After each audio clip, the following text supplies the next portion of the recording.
সৈন্যরা আল্লাহ রাসূল সাল্লাল্লাহু আলাইহি ওয়াসাল্লামের বংশধর এমন ভাবে তীর নিক্ষেপ করলো, ওই বাচ্চার এক পাশ দিয়ে তীর ঢুকে অন্য পাশ দিয়ে বের হয়ে গেল, সাথে সাথে বাচ্চা মরে গেল। ইমাম হুসাইন রাদিয়াল্লাহু তাআলা আনহুর চেহারা মোবারকের মধ্যে রক্তে ভেসে গেল। উনি এই রক্তগুলো চেহারার মধ্যে মাখলেন আর স্ত্রীকে বললেন, দেখো তোমার সন্তান, আর তোমাকে পানি পানি বলে জ্বালাবে না। এদিকে সৈন্যরা এক তীরে তোমার সন্তান দুনিয়ার থেকে বিদায় হয়ে গেছে। হৃদয় বিদারক ঘটনা ভাই।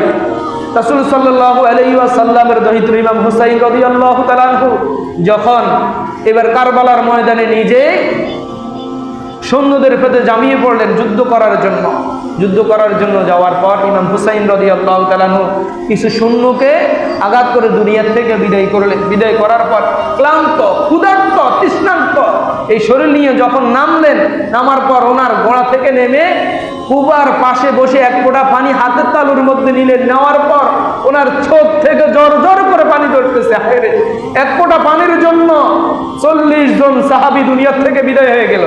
এক ফোঁটা পানির জন্য আমারও সন্তান কাঁদতে কাঁদতে দুনিয়া থেকে বিদায় হয়ে গেল। এই পানি আমি কিভাবে খাই? হাত কাঁপতে কাঁপতে পানি পড়ে গেল। পিছন দিয়ে এজিদি সৈন্যরা ওনার উপরে তীর বল্লম মেরে মারতে মারতে ওনাকে দুনিয়ার থেকে বিদায় করে দিল। ইন্না লিল্লাহি ওয়া ইন্না ইলাইহি রাজিউন। বিদায় করার পর মানুষ যখন অন্তর বক্র হয়, মানুষ যখন খারাপ হয়, মানুষের হৃদয় যখন নষ্ট হয়ে যায়, কত খারাপ হয় দেখেন। আল্লাহ তাআলা কোরআনে কারীমের মধ্যে ওয়ালাকাদ যারানা লিজাহান্নাম কাসীরাম মিনাল জিন্নি লাহুম কুলুবুন লা ইয়াফকাহুনা বিহা ওয়া লাহুম আ'য়ুনুন লা ইবসিরুনা বিহা ওয়া লাহুম আযানুন লা ইয়াসমাউন উলাইকা কালআনাম। এরা জানোয়ারের চেয়ে নিকৃষ্ট। আল্লাহ রাব্বুল আলামিন যে বলতেন জানোয়ারের চেয়ে নিকৃষ্ট, তার উদাহরণ হচ্ছে এজিদি এই সৈন্যগুলো। যখন ইমাম হুসাইন রাদিয়াল্লাহু তাআলা আনহুকে দুনিয়ার থেকে বিদায় করে দিলেন, উনি দুনিয়ার থেকে চলে গেলেন, মৃত্যুবরণ করলেন। তার সাথে কি আর কোনো পাওনা দেনা আছে? একজন মানুষ মৃত্যুর পর আর আঘাত করার দরকার আছে? ওনার শরীর থেকে ওনার মাথাটাকে আলাদা করে ফেলুন। আলাদা করে একটা বল্লমের মধ্যে ওনার মাথাটাকে এভাবে উঁচু করে ধরলো।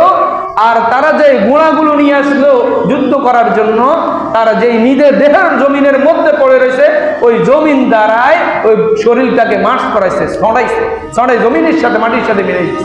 নাউযুবিল্লাহি মিন যালিক। এবার সৈন্যরা উবাইদুল্লাহ ইবনে জিয়াদের সামনে হযরত হুসাইন রাদিয়াল্লাহু তাআলা আনহুর মাথাটাকে একটা প্লেটের মধ্যে রাখলেন। রাখার পর আল্লাহু আকবার, রাখার পর উবাইদুল্লাহ ইবনে জিয়াদ তার হাতের একটা লাঠি দিয়া হুসাইন রাদিয়াল্লাহু তাআলা ঠোঁটের মধ্যে, চোখের মধ্যে আঘাত করতেছে।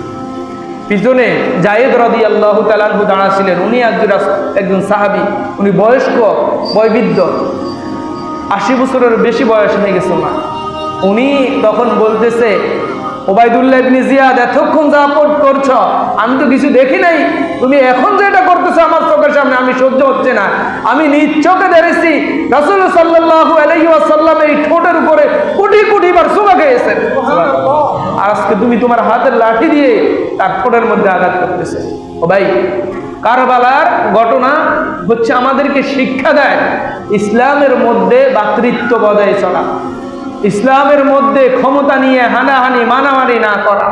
মানুষ ক্ষমতার জন্য যা কিছু করে, এই সমস্ত কিছু কারবালার ময়দান থেকে উঠে আসে ভাই।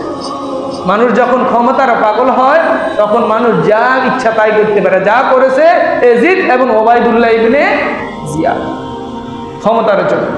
আরো অনেক ঘটনা। এই এজিদ তার ক্ষমতা রাখার জন্য কাবা শরীফের মধ্যে পর্যন্ত